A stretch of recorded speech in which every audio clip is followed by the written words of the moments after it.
చూద్దాం. ఖమ్మంలో జరిగిన ఘటన హృదయ విదారకమైందని మాజీ మంత్రి హరీష్ రావు ఆవేదన వ్యక్తం చేశారు. ఘటనపై ప్రభుత్వం నిర్లక్ష్యంగా వ్యవహరించిందని అన్నారు. తెలంగాణలో శాంతి భద్రతలు క్షీణించాయని తెలిపారు.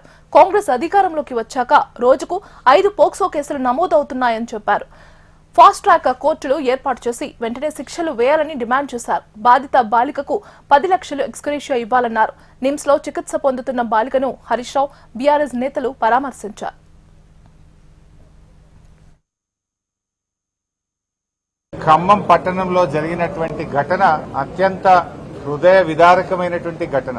12 ఏళ్ల అమ్మాయి మీద ఇటువంటి సంఘటన జరిగితే ప్రభుత్వం స్పందించాల్సిన తీరు ఇదేనా నేను అడుగుతా ఉన్నా. ప్రభుత్వానికి కనీసం బాధ్యత కూడా లేదా అని నేను అడుగుతా ఉన్నా. ఇవాళ ఈ ప్రభుత్వం చాలా నిర్లక్ష్యంగా ఆ పేషెంట్ పట్ల వ్యవహరిస్తా ఉంది. ఫాస్ట్ ట్రాక్ కోర్టు పెట్టి అటువంటి వ్యక్తులను ఉరిదీయాల్సిన అవసరం. ఇలాంటి తప్పులు మళ్లీ ఎవడన్నా చేయాలంటే భయపడాల్సిన పరిస్థితి రావాలి. ఈ రోజు కాంగ్రెస్ ప్రభుత్వం వచ్చిన తర్వాత ప్రతిరోజు 5 నుంచి 6 పోక్సో కేసులు నమోదవుతా ఉన్నాయి. రాష్ట్రంలో, తెలంగాణ రాష్ట్రంలో రోజుకు 5-6 చోట్ల మైనర్ అమ్మాయిల మీద, చిన్న పిల్లల మీద అత్యాచారాలు జరుగుతా ఉన్నాయి.